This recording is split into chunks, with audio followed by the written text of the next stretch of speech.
What's going on, guys? This is Rob, and I don't care if anybody watches this video or not, I want to cover Ghostbusters because the trailer for Ghostbusters Afterlife, at least trailer 2, just dropped, and I am so excited for this movie. So here's the thing. Those of you guys who never followed Ghostbusters, it's like one of the greatest movie franchises in history, except for the more recent one. That one sucked. But the other two, Ghostbusters 1 and 2, were amazing. And this was a movie series that focused on just horrifying things, right? I mean, this thing focused on disasters of biblical proportions. Now you're probably asking yourself, what do you mean biblical? I mean Old Testament, real world, wrath of God type stuff. Fire and brimstone coming down from the skies, rivers and seas boiling, 40 years of darkness, earthquakes, volcanoes, human sacrifice, dogs and cats living together, mass hysteria. But nonetheless, like, Ghostbusters was an amazing series. I love the Ghostbusters movies. So here's the thing. The Ghostbuster comic book series takes place after Ghostbusters 2, right? But one of the great things about this is this has so many callbacks to the original Ghostbusters. I mean, in reality, this comic is a love letter to Ghostbusters fans, right? So I adore this whole thing. But this initially opens up with really just kind of giving us the introduction of who the Ghostbusters are. And for the most part, we don't necessarily need it, but for those of you guys who are never really familiar with Ghostbusters, you've got Peter Venkman, of course, played by Bill Murray. Probably the funniest character, really the only funny character in the entirety of Ghostbusters. And then you've got Egon Spingler, right? Egon was played by Harold Ramis, one of the greatest actors and movie directors in the history of Hollywood. A really dry sense of humor, to be honest. But he was kind of the nerdy guy, right? Then you got Winston Zeddemore, who was played by Ernie Hudson, who was amazing. There was this hilarious moment. I think it was Ghostbusters 1, and he was talking to the mayor. He's like, since I've been with these guys, I have seen some stuff that would turn you white. It was hilarious. And then you've got Ray Stantz, who is played by Dan Aykroyd. Now, this is basically kind of like a big talk show, right? Where the Ghostbusters are basically kind of conversing and getting to know the community better. That was kind of a mainstay of the Ghostbusters mythos in like the movies, is that they just kind of come together to fight ghosts, right? And for the most part, nobody really took them seriously and everybody kind of hated them until they needed them, right? Until like the Stay Puft Marshmallow Man started running amok in the city of Manhattan. And then suddenly everybody wanted the Ghostbusters, right? So you got these really cheesy local ads, you know, like, we're ready to believe you. But it was cool, right? The whole talk show, though, is actually Janine's show. Now, Janine was basically the secretary that was brought in for the Ghostbusters to kind of tend to everything. Janine was amazing. She was a no-nonsense woman. I loved the character of Janine. She was hilarious. But it was one of these funny things where like they're all kind of talking, but then you end up finding out this is really just a giant dream, because you basically end up having what was more or less Dana, right, from the first Ghostbusters movie. And the questions asked are like, you know, Ray Stantz, are you a god? And he's like, why, yes, I am. And she's like, lies! And then like immediately attacks him, right? And then he's basically kind of replays this whole scenario with the Stay Puft Marshmallow Man from the first Ghostbusters movie. But the funny thing is that it's actually Ray as the Marshmallow Man. Now, all this stuff will make sense as we kind of get further on into the series, because I imagine for a lot of you guys who never saw Ghostbusters, you're kind of like, I have no idea what's going on right now. All I know is there's a giant marshmallow that's attacking the city.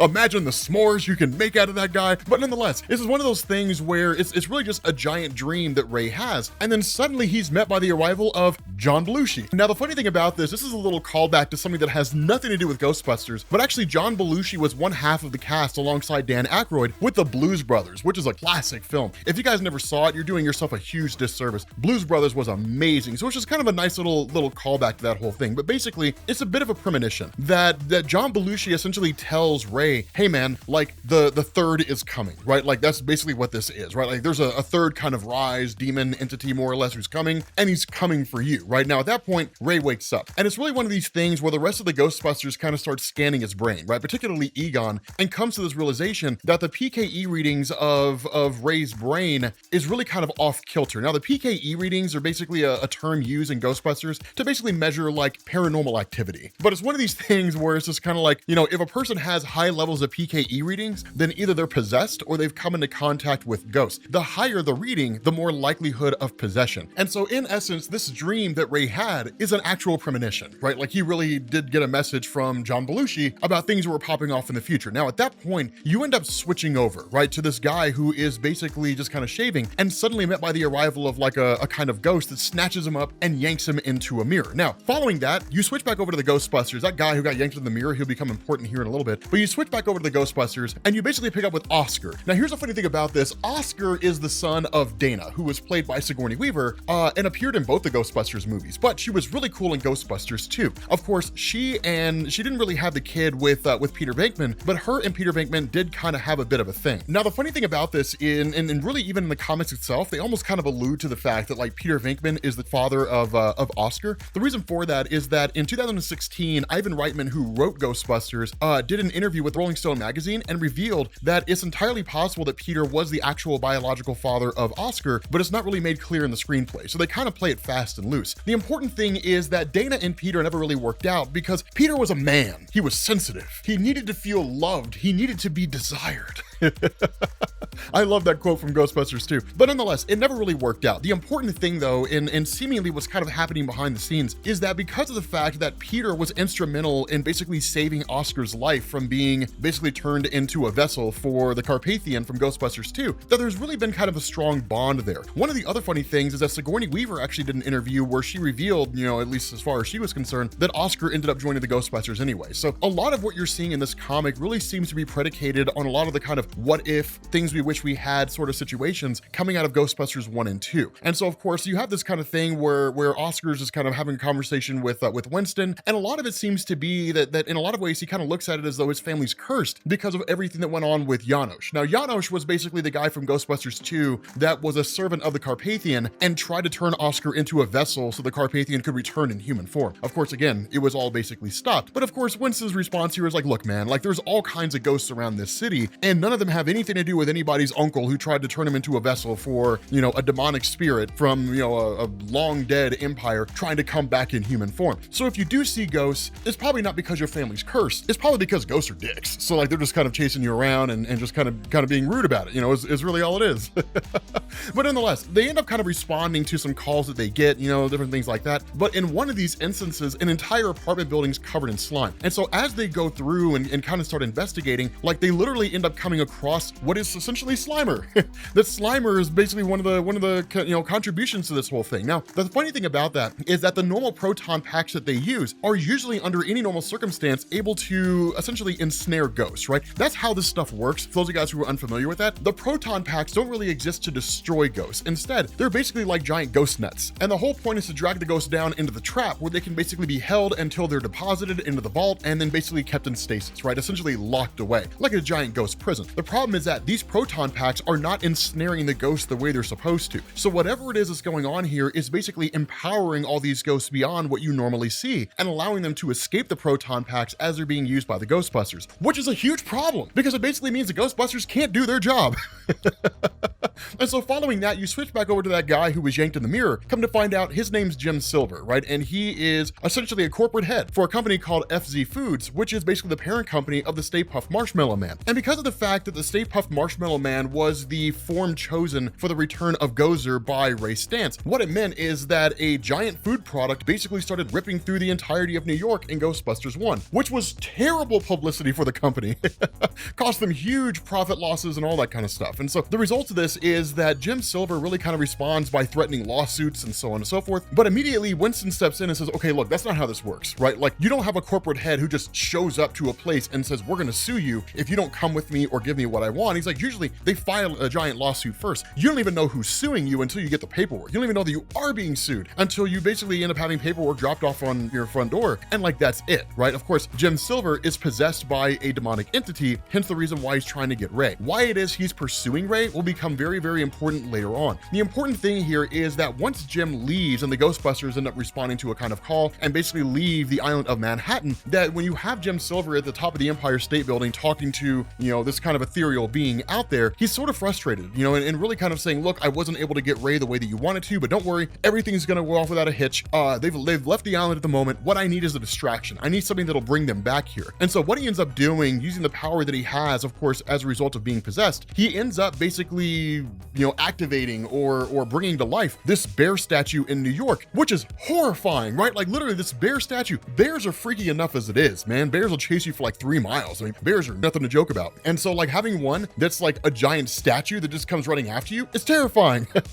And the whole thing just starts ripping up the entirety of New York. Now, of course, the Ghostbusters are basically kind of stranded on the bridge with a busted tire. And while they're getting it all sorted out, Egon starts kind of looking around at everything that was happening with regards to their proton packs, the fact that they're not working, looking at the PKE levels they've been picking up recently, and comes to the realization that like there is some kind of force of energy out there that is amplifying the power of all these different ghosts that exist in New York, and that they're going to have to basically increase the abilities of their proton packs if they're going to capture these guys. But more so than that, they got to find the source of this, right? They got to figure out what's going on here with this whole thing. And so what you end up doing is picking up a few days later when you end up having them coming across what is basically Spate's catalog. Now, the funny thing is that Spate's catalog, this is the first time you're actually seeing it in the Ghostbusters mythos. It was referenced in the original Ghostbusters film when Dana showed up talking about Zool and all that kind of stuff, and this being that was trying to return and so on. And so this was basically this thing where they kind of reference it as a kind of source material. Now, the reality of Spate's catalog is it was written by a guy named T. Watson Spates and started in 1901 and just documenting like spiritual and paranormal activity, demonic entities, different things like that. And in a lot of ways, it was just considered one of those nonsensical books, right? Like things about the occult and stuff like that nobody ever really took seriously. But given the nature of their job, you kind of have to when you're the Ghostbusters. And so for the most part, as they're going through and looking at this book, there really wasn't a whole lot to indicate what was going on, but then suddenly a page grew out of nowhere, quite literally just grew out of the spine and started talking, or really, offering information on an entry about the third. And there wasn't really a whole lot of information here, but it does lend credence to the idea of what Ray was saying, that the third is coming back. We don't really know what that means. We don't really know how all that unfolds. But of course, then you have the Ghostbusters who go after this giant bear, right? And for the most part, they're able to use their proton packs after they've been enhanced, really kind of like beefed up, and they're able to basically defeat this thing. In the middle of all of it though, suddenly like Jim just shows up, like Jim Silver shows up and just snatches Ray away, right? Isn't it always the way? Ray always ends up being the one to get snatched up. And that's when Peter's like, I thought our car couldn't eat people. I thought Ecto-1 didn't eat people. This is weird.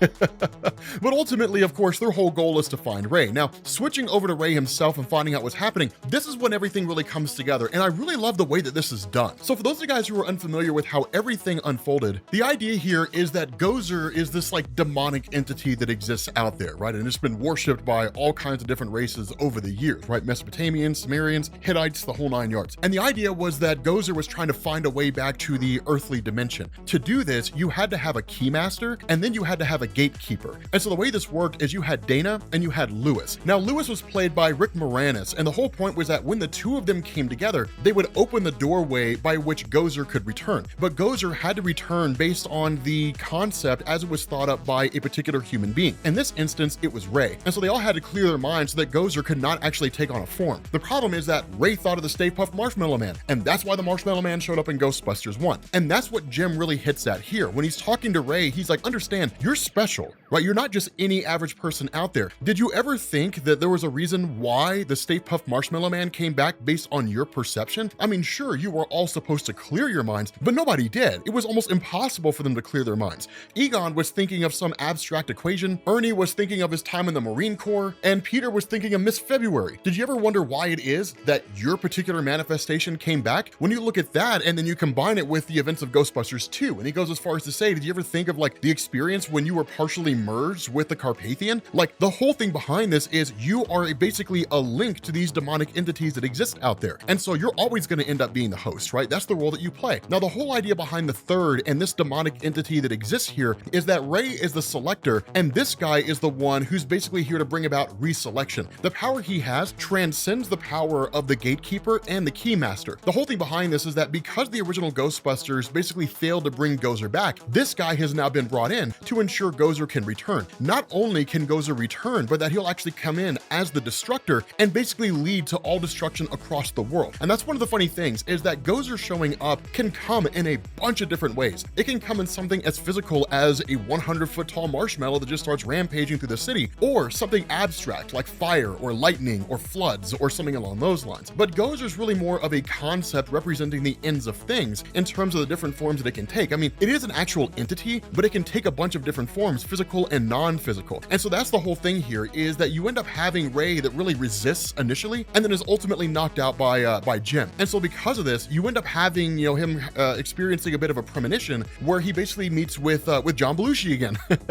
And John Belushi says, okay, so here's the deal, man. This guy's gonna try to bring back Gozer, right? Like, what he told you is 100% true. He's gonna try to bring back Gozer. Like, you're going to have to basically clear your mind yet again. But if you can't, he's like, you're gonna have to basically find a way to ensure that when Gozer returns, he takes the exact same form as he did last time, a giant marshmallow. And this makes sense, right? The reason why is because if Ray thinks of anything else, right? If he thinks of a storm, that's when Gozer comes back and is rampaging storms across the world, and it's the end of all things. The important thing here is that the Stay Puft Marshmallow Man was defeated by the Ghostbusters before. He can be defeated by the Ghostbusters again. With the rest of the Ghostbusters realizing what's going on and all this energy is emanating from a particular location, they basically end up traveling there, right? And when they arrive, they basically look to try to save Ray. And of course, the whole point behind this is them just kind of trying to ensnare and even offer themselves as a bit of a distraction by trying to defeat the Third. And the reason why I say a bit of a distraction is because they don't really have the power to defeat this guy, right? This guy's level of strength is just on a whole different level, right? I mean, this guy's just wildly powerful. And so ultimately, the purpose is served when the process begins, right? And the Third tells Ray, the selection is beginning. Choose what horror Gozer is going to return as. And he's like, the Stay Puft Marshmallow Man. and literally the Third's like, not again. And so ultimately, because of the fact that his only real purpose is to ensure the selection takes place, as soon as that selection is done, he's gone, right? He basically ends up disappearing. And so he's kind of like, I'll return. And that's kind of a cool thing. He's like, I will always be back so long as Ray lives. And even presumably if Ray dies, a new selector will be born. And so that person will be chosen instead. But so long as there is a selector on Earth, this guy will always come back. He'll always return in order to force the selector to begin the process of selection to decide what form Gozer is going to take when Gozer tries to return to the earthly realm. Now, following that, things end exactly the way that you would expect, right? Like literally the Stay Puft Marshmallow Man gets obliterated, explodes all over the place, and like the entirety of Central Park is covered in marshmallows, which I'll be honest with you guys, I'd bolt out there and I'd be like, well, let's make some s'mores, y'all.